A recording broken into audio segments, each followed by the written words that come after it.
আপনারা যারা পেয়ারা লাগিয়েছেন এবং এই পেয়ারার পরিচর্যা কীভাবে করবেন এবং অধিক ফলন পাবেন তার কিছু আইডিয়া আপনাদের সাথে আজকে আলোচনা করব। আপনারা আমার সামনে দেখতে পাচ্ছেন এই পেয়ারা গাছটার এই যে ডোগাগুলো সব কেটে দেওয়া হয়েছে। কেন কেটে দেওয়া হয়েছে জানেন?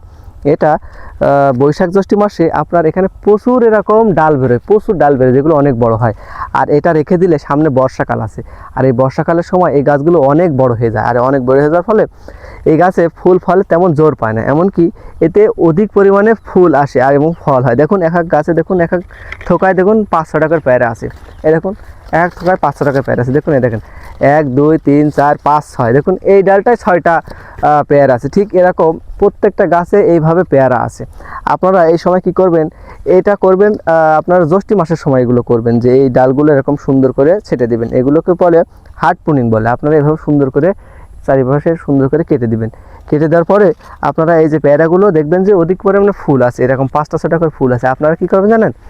এই যে একটি আমার সামনে এই যে একটি, এই যে দেখতে পাচ্ছেন একটি ডাল, প্রত্যেকটা ডালে প্রত্যেকটা থোকা বলা হয়। আর এই থোকায় আপনারা কি করবেন, এই নিচের এই পেয়ারাগুলো সব ছাঁটাই করে দিবেন, ঠিক আছে? বা 2টা করে পেয়ারা রাখবেন। এখানে 2টা করে পেয়ারা রাখলে হবে কি, এখানে যদি আপনি 5-6টা পেয়ারা রাখেন তাহলে এই পেয়ারাগুলো 5 থেকে 6টা মিলে আপনার 1 কেজি হবে, ঠিক আছে?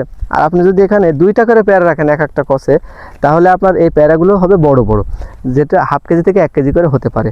তো আপনারা এই কাজটা করবেন যে এই গাছটা সুন্দর করে হার্ড প্রুনিং করে এর প্যারা যেগুলো আছে সুন্দর করে ছাঁটাই করে দেবেন। ঠিক এইভাবে, এই দেখেন আমি এখানে এই যে একটা প্যারা ছিঁড়ে দিচ্ছি, এইভাবে ছিঁড়ে দেবেন হাত দিয়ে।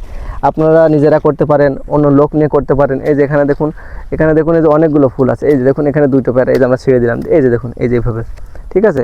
এই যে এইভাবে করে আপনারা সুন্দর করে গাছটা আপনারা এইভাবে পরিচর্যা করবেন। এবং এরপরে কি করবেন, এরপরে আপনারা সুন্দর করে একটা সেচ দিবেন জমিটা, ঠিক আছে? সেচ দিয়ে আপনারা সার দিবেন, গোড়াটা সার দিয়ে মাটিটা ঢেকে দিবেন।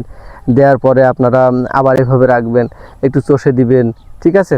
ঠিক মতন স্প্রে করবেন। অনেক সময় দেখা যায় কি, এই যে দেখুন পেয়ারার এই যে লাল স্পটটা হয় অনেক সময়, এই লাল স্পটটা হলে কি হয়, এই পেয়ারার পাতাটা নষ্ট হয়ে যায়। আর এই পেয়ারার পাতাটা নষ্ট হয়ে গেলে এ সূর্যের আলো থেকে যে খাদ্য গ্রহণ করে গাছে সেটা আর পারে না, ঠিক আছে? তখন এই পেয়ারা এই পাতাটা লাল হয়ে যাওয়ার ফলে আপনাদের কী করতে হবে, আপনাদের বুঝতে হবে যে এর একটা রোগ হয়েছে। সেটা কী রোগ? সেটা হচ্ছে আপনার তিলে পড়া রোগ, ঠিক আছে? এই তিলে পড়া রোগটা হয়েছে, এটা আপনার একটা ছত্রাকনাশক স্প্রে করতে হবে। আপনি যদি পারেন 10 দিন অন্তর করতে পারেন, এমনকি সপ্তাহে করতে পারেন। অন্য ফসলের মতো না যে একেবারে ঘন ঘন করতে হবে, সপ্তাহে অথবা 12 দিনে এরকম আপনি করতে পারেন। আপনার করলে এটা সমস্যাটা কেটে যাবে ইনশাল্লাহ।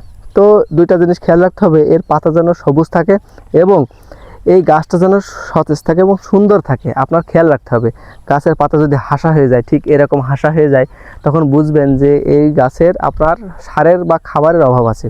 তখন আপনারা সুন্দর করে এটা সার দিয়ে দিবেন। আর পাতায় যদি এরকম সমস্যা থাকে, অনেক সময় যে কালো দাগ, এই যে দেখুন এটা একটা ছত্রাক, ঠিক আছে? এই যে কালো দাগ, এটা একটা ছত্রাক, ঠিক আছে? অনেক সময় পেয়ারার পাতার তলে দেখবেন যে এই যে একটা পোকা আছে সাদা সাদা, আপনারা দেখবেন যে আপনার পেয়ারা পাতার তলে সাদা সাদা এক ধরনের জাব আছে, সেটা হচ্ছে গুড়ের মতন, টিপ দিলে দেখবেন যে গুড়ের মতন হয়, ঠিক আছে?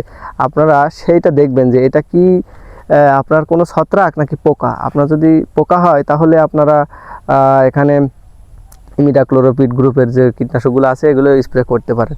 তো আপনার সার্বিক পরিচর্যা হচ্ছে এটাই, যে আপনি গাছটা কিভাবে দেখবেন, কিভাবে ফল রাখবেন, কিভাবে হার্ড প্রুনিং করবেন, আপনাকে সার্বক্ষণিক পরিচর্যা করতে হবে। আর যদি আপনি এভাবে সুন্দর করে পরিচর্যা করেন তাহলে দেখবেন যে আপনার গাছে চেহারাও ভালো থাকবে, গাছটা সুস্থ সবল থাকবে, ফুল ফল ভালো থাকবে এবং অধিক পরিমাণে ফলন পাবেন। এই জন্য সবসময় চেষ্টা করবেন যে সুন্দরভাবে পরিচর্যা করা, সুন্দরভাবে দেখা এবং রেগুলার আপনার জমিকে পরিদর্শন করা এবং আপনার জমিকে সুন্দরভাবে পরিচর্যা করা, তাহলে আপনি অধিক পরিমাণে লাভবান হবেন। তো আশা করি আমাদের ভিডিওটা ভালো লেগেছে। ভিডিও ভালো লাগলে আমাদের সাথে থাকবেন, চ্যানেলটি সাবস্ক্রাইব করতে পারেন এবং বিভিন্ন পরামর্শের জন্য আমাদেরকে ফোন করতে পারেন এবং আমাদের সাথে যোগাযোগ করতে পারেন, কমেন্ট বক্সেও জানাতে পারেন। তো সবাই ভালো থাকুন, সুস্থ থাকুন। আসসালামু আলাইকুম রহমতুল্লাহ।